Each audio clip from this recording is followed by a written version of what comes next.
Hey there, it's Missy with the Shimmerz education team, and I'm bringing you another layout using several different Shimmerz products.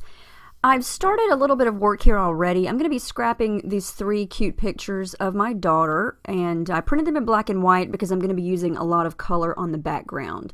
And I went ahead and used my Cameo to cut the word sparkle out here. And I was inspired by the Hello Lovely collection from Cocoa Vanilla. I still have a lot of that collection left over, and there's a little die cut in there that says, "Never let anyone dull your sparkle." And so that is going to be my title. So I'm going to be backing those open spots with some pattern papers later, but first I'm going to use the actual letters that came out of that word, and I'm going to lightly stick them down underneath here, and I'm going to go over them with some of the texture paste. This is Dazzlers in See You in the Morning. It's very smooth, very shiny and sparkly when it's dry, and I'm just using a palette knife and I'm just smudging some over the letters here. And what I'm going to do is I'm going to peel these letters off once I've got it covered. And I'm going to be using a lot of teals and blues, pinks and oranges for this layout today. And I really like how this turned out. I've never tried this before. I've never used letters that I've cut from cardstock as a stencil, I guess you could say. And it worked out really, really nicely. This was really cool to do, I think. I like how it turned out. And it just kind of makes it look totally different than the word above it. And then I'm going to use the letters that are now colored on top of the cutout letters. I'm going to have the word sparkle on the layout 3 times. I think that looks really cool. It does take a little bit of time to dry, so know that when you use the Dazzlers. You can just let it air dry, or you can take your heat gun to it, but it does take a little bit of time to dry, so just keep that in mind. Some of the other products dry pretty quickly. So I'm just going to play around. I'm going to wind up moving the top sparkle more over to the left to where it's going to run off the page. And so that's how it's going to look. It's dry now, and I ran that part through my sewing machine just to make sure that those letters don't move. And I like how the S is running off the page. So I'm going to put those 3 pictures over here on the right, and they are going to overlap some of the letters, and that's okay. I mean, the word is on there 3 times, and so you're going to know what it says regardless. So now I'm going to come in with some more Shimmerz products. This is a colorings, and it's called Oh Say Can You See? And it's a very pretty teal color. And I'm trying something different here. Well, not really different, but I usually put gesso down first. I've got 0 gesso on this page. I don't use any gesso at all. And it works fine. I prefer using the gesso if I'm going to do a lot of blending with my brush, but I don't do a whole lot of brush work on this. I use the packaging technique mostly. And so it worked perfectly fine without gesso. So if you don't own any gesso, don't let that stop you. You can still use these products and they will work just fine. This is Creamy's called Ride the Tide, and it's pretty much a sky blue is what I would call it. And I'm just kind of using my brush here to go over some of the teal color. Not a whole lot. I just want a couple of different shades of blue going on here. And it's just fun to mix and match the different types of paints from Shimmerz. So I've got colorings and I'm mixing it with the Creamy's. And you know, all of the different products have different finishes. The Creamy's has a satin finish, whereas the colorings is flat. There's no shimmer at all. So these are some of the, those were some of the flower die cuts from the Cocoa Vanilla collection that I'm going to be using later. So I decided I need more of that blue color above the photos because I didn't have anything up high yet. And so I'm going to use the packaging and my brush just a little bit to add a little bit of blue up at the top. And I found that the packaging just really helps it smudge a little bit better. I like the way it looks sometimes better than the way my brush makes it look. The brush kind of makes it a little more crisp, the edges a little more crisp, whereas the packaging just kind of blends it out. I don't know if that even makes sense, what I'm saying. It just gives it a different look. So I'm going to try to match that orange color that is in the flower, and this is another Inklings. Oh wait, no, I haven't used Inklings yet. This is the first Inklings that I've used. This is called Can't Elope, and it is a gorgeous orangey, peachy color. And I'm just going to use the packaging again here. And I want some of that orange up at the top because I'm going to be using that flower cluster down in the left. And so I've got to have some of that orange up high just to sort of tie it in.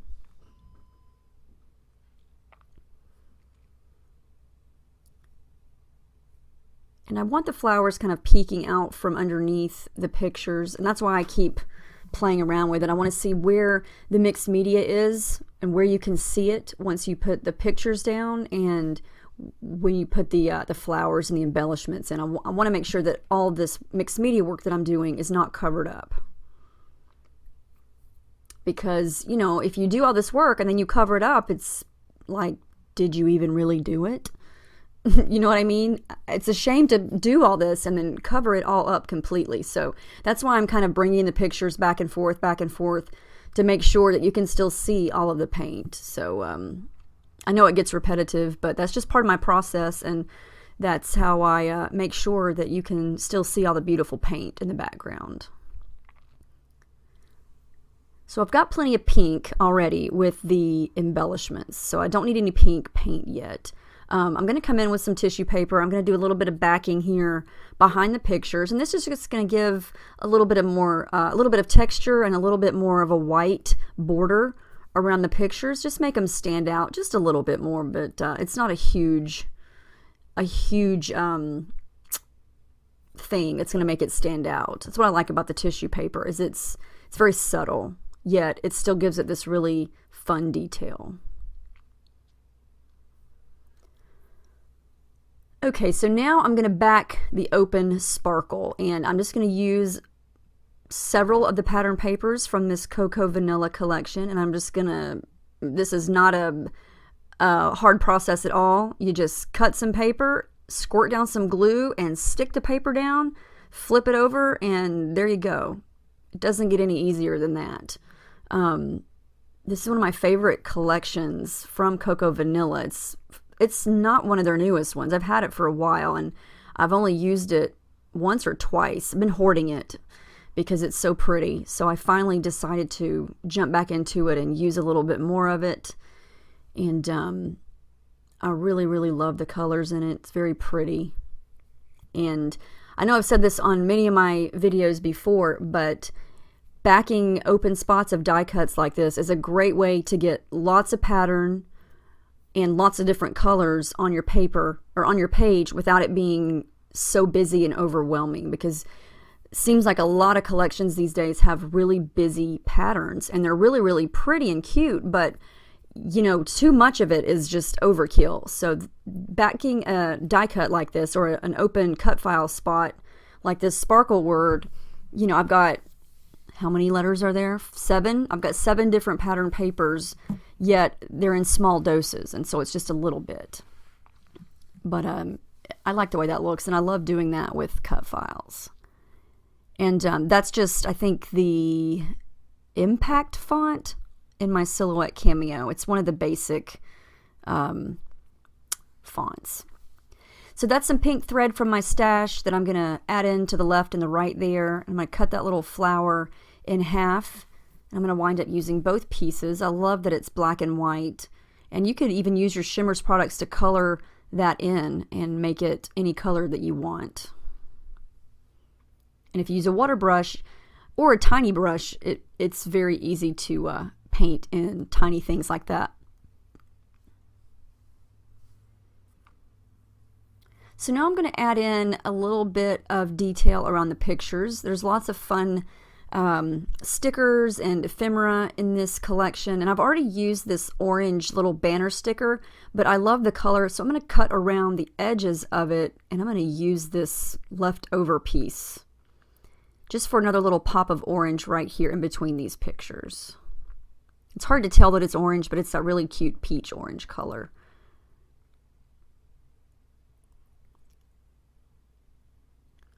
More little die cuts. I'm going to use this arrow, and I love that this the Cocoa Vanilla collections usually have flare with them. They match perfectly. and I wind up not using that little diamond, and I guess I should have since my title is called Sparkle, but I just couldn't find the perfect spot for it, so I wound up not using it. Now I decided I need some pink splatters, and this is one of my favorite colors. This is an Inklings, and it's called Gosh Garnet instead of Gosh Darn It. And it sounds like it would be a red color, and it looks red, but let me tell you, it dries this really gorgeous pink. It's that pink that's in that collection. If you see those dark pink flowers, that's pretty much the color that this paint is. And you can see in the container there, it's got gold all in it. So when it dries, it's pink with gold shimmer on top of it. I'm not exaggerating. It is stunningly gorgeous.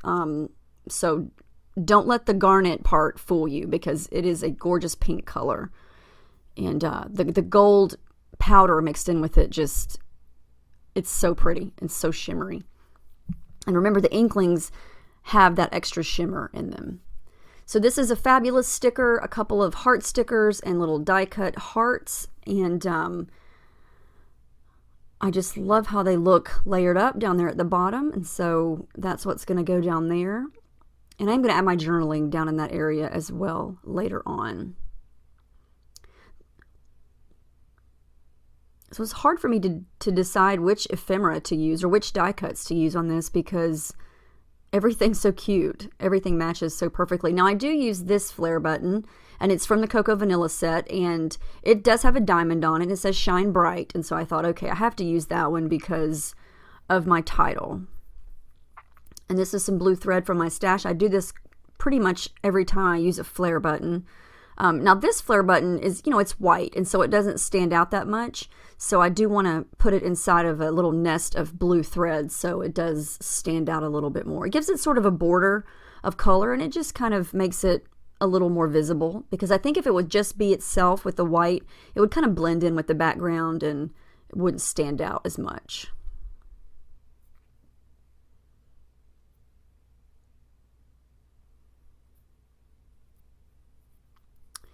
So I decided I need a little bit more splatters of the greenish teal color, and that's the Oh Say Can You See that I used in the very beginning. And this collection actually does not have teal in it. It's more of that sky blue, but I wanted to add in my own color and make it a little bit different, and so I think it turned out nicely. Now these are the sequins that are included in this collection, and they actually are that really pretty light teal color, and so they kind of bring everything home with that color. And I'm just going to use my tweezers and show you a couple of, it's definitely not rocket science. I squirt down some glue, I stick down the sequin, and I did several all over the page, but I didn't want to make you watch me glue down sequins. So I added the second half of that black and white flower underneath the fabulous sticker there. And now I'm just drawing in some lines, and I'm going to add in my journaling. And I finished my title at the end. I usually don't do that, I guess. I added that sticker or it's not a sticker, it's a die cut that says, "Don't let anyone ever dull your sparkle." And so that's going to complete my title up at the top. Add my date stamp, and this is the final Shimmerz product that I use. It's a Vibes, and it's called Top of the Morning, and it's a really pretty gray color. I didn't want to add black splatters just because it's got more of a gray tone going all through the layout instead of black, and so I just used it's almost like a gunmetal gray. It's really, really pretty. And that's going to wrap up the layout. There's the final page. I hope you enjoyed watching. Let me know if you have any questions about any of these Shimmerz products or any of the techniques. Make sure you check out the Shimmerz Shorts videos. They come out every Thursday. I show you all the new products and give you all kinds of tips and tricks and ways that you can use the Shimmerz products to create on any type of projects. So I hope you enjoyed this. Let me know, and I'll see you guys next time. Thanks so much for watching, and I hope you have a great day.